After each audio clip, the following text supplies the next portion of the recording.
há um verso impressionante em Marcos, capítulo 11, versículo 11. Marcos 11, 11.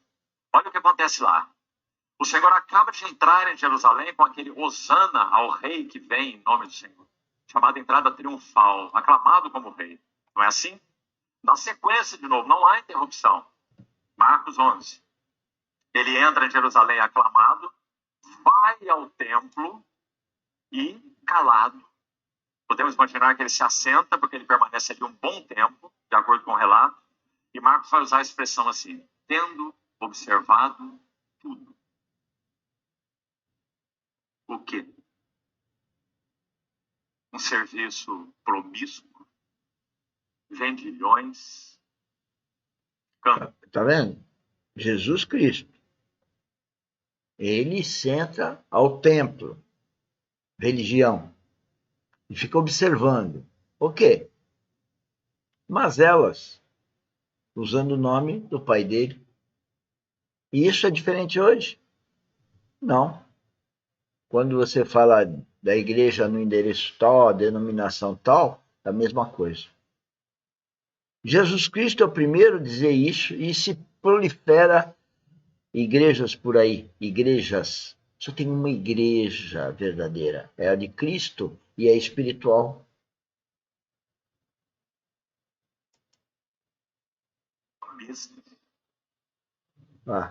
O templo perdeu completamente seu significado espiritual, um sacerdócio promíscuo, e nosso Senhor calado e observando o que estava sendo feito no templo. E sabe como o verso termina? Marcos 11, 11. E tendo observado tudo, partiu para Betânia. Não é? Frustrado, chorando. Porque em Betânia ele encontrava o que ele não encontrava em Jerusalém. Em Betânia, os seus direitos foram reconhecidos por quem ele é. Em Betânia ele foi ouvido, servido, amado e ungido. Então, quando ele... Qualquer religioso que escuta esses 3 minutos e de coração vai atrás, nasce de novo. Você vai reconhecer a diferença de religião de vida espiritual. O próprio Cristo está dando exemplo aí, há mais de 3.000 anos atrás. Cadê o intelecto das pessoas? Eu vou dizer que as pessoas são intelectuais. Elas estão ligadas no ego. Então elas são cegadas para a vida espiritual. Elas não enxergam. Pode ser o doutor sabe tudo, ou o doutor sabe nada, o rico, o pobre, o poderoso, o mendigo. Não tem nada a ver com as questões do mundo. Problema de coração. Todos têm coração. Que coração é esse? Um coração sujo? Coração cheio de entulho? Aí você não ouve o Espírito Santo. Seu coração está entulhado de coisa ruim. E o próprio cristianismo fala que depois que você nasce de novo, você tem que limpar esse coração, tem que purificar, tem que transformar. Mas aquele que não tem Cristo, aquele que não tem Espírito Santo, ele não consegue ouvir, porque não há revelação. Um coração entulhado não tem revelação. Fica na sujeira espiritual. Ele vai se despedir e finalizar uma etapa nessa terra. Qual lugar ele escolhe? Betânia. Quantas memórias, meus amados irmãos. Então, o texto continua assim. Erguendo as mãos, os abençoou. Uma atitude sacerdotal. Não perca isso também. Não é uma coisa qualquer. Nosso Senhor não é simplesmente elevado ao céu. Ele ergue as mãos e os abençoa. Se você consultar Números, o livro de Números, você vai ver qual era a bênção que os sacerdotes do Velho Testamento foram instruídos para que liberassem essa bênção para o povo de Israel. E ela é muito interessante quando nós a colocamos em conexão com a ascensão do Senhor. Porque, como falamos, ele está aí nessa atitude sacerdotal, não apenas sendo elevado, mas com as mãos erguidas, os abençoando, como você viu aí. E a bênção era assim: o Senhor Yahvé, o Deus da aliança, o Senhor te abençoe e te guarde. Agora veja a próxima frase. O Senhor faça resplandecer o seu rosto sobre ti. Não é maravilhoso, meus irmãos? Nosso Senhor sendo ascenso com essas palavras em sua boca, talvez, no mínimo, nós sabemos que ele está em uma atitude sacerdotal. E no mínimo, sabendo que ele os abençoou. Nós não podemos admitir que ele os abençoou calado. Não é? Os abençoou em voz interior apenas. Não é? Então nós temos um relato da bênção chamada sacerdotal em Números. Vamos seguir com ela. O Senhor te abençoe e te guarde. O Senhor faça resplandecer o seu rosto sobre ti e tenha misericórdia de ti. O Senhor sobre ti levante o seu rosto. Mais uma vez, seu rosto. Levante seu rosto e te dê a paz. E assim o Senhor foi ascenso ao céu. Como a gente pode ouvir isso? Onde que ele fala resplandecer Cristo em nós, cristãos verdadeiros, se a gente ficar falando eu, meu, nós não somos. Ao fazermos isso, nós estamos pecando.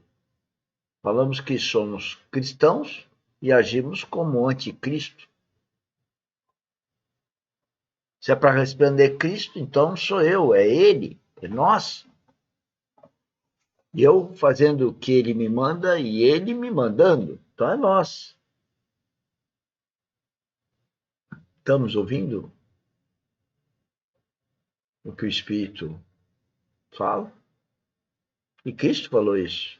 Quem tem ouvidos, ouça. Quem tem ouvidos, ouça. E repetiu várias vezes. Só que esse ouvir é só para aquele que tem coração em Cristo. Aquele que nasceu de novo. Aquele que não fala eu. Essa foi a sua ascensão. Que maravilha, meus amados. Essa foi a sua santa despedida. 33 anos jornadeando nessa terra. Oposição dos pecadores. Ao final de sua vida, açoites. Sabe, meus irmãos, quando meditamos nesses relatos, não leve esse assunto para o lado dramático. Não faça drama com essas coisas. Apenas veja o teu Senhor. Sabe uma das coisas que é dita enquanto ele foi açoitado? Eles vendaram os olhos dele. Isso não era comum ser feito com os criminosos.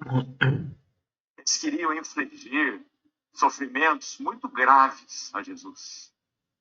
Então, quando alguém vai receber um soco e ele está sendo agredido e ele vê, ele prepara o seu corpo para isso. Ele desvia o seu rosto para amenizar o impacto. Não é assim? Mas e quando alguém tem seus olhos vendados e ele é esbofeteado? Qual o resultado? Por isso Isaías vai descrever assim: o seu rosto estava muito desfigurado.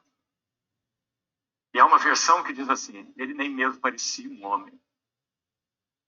Mas, irmãos, agora ele está glorificado, ressurreto, venceu a morte, está tudo consumado. Ele disse. Amém. Então agora ele pode erguer as suas mãos, ele pode abençoar o seu povo, para que o seu povo se mantenha olhando para ele. E você sabe que aí nesse capítulo mesmo de Lucas, ele fez questão de se apresentar aos seus discípulos e comer com eles. E usar aquela frase tão linda: sou eu mesmo. Não é um outro, Senhor. Eu também não era, vocês estão vendo, eu não tinha uma aparência humana. Vocês puderam me tocar, mas quem sabe isso não foi suficiente. Como vai dizer, né? Apalpamos, vimos, tocamos. Mas quem sabe isso não foi suficiente. Então, e a mão aqui? Como ele fez com Tomé, né? Posteriormente. Enfia a mão. A ferida feita no lado do Senhor com aquela lança não foi apenas uma perfuração, foi um rasgo. E se você estudar o texto com cuidado, ele manda Tomé meter a mão. Porque um rasgo foi feito no seu lado. Então ele diz para Tomé: mete a mão no meu lado. E aí em Lucas 24 ele diz: está vendo minhas mãos? Olha os meus pés, sou eu mesmo. Senhores, é muito lindo para o coração, né? A gente vê toda a dedicação de Cristo na eternidade por nós, e como é triste ver nosso respeito, nossa obediência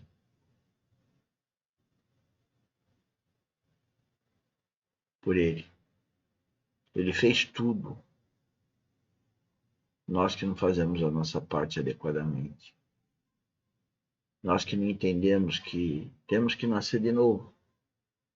E se nascemos de novo, temos que nos transformar dia após dia, circunstância após circunstância, na imagem e semelhança dele. Nós não temos outra saída. Essa é a única saída. Portanto, não tem eu, tem nós, tem eu e o Espírito Santo. Ou nós e ele, encabeçando a todos nós que somos filhos de Deus a partir do novo nascimento. Tem nada a ver com religião. Não tem nada a ver com nada que não seja ser filho de Deus.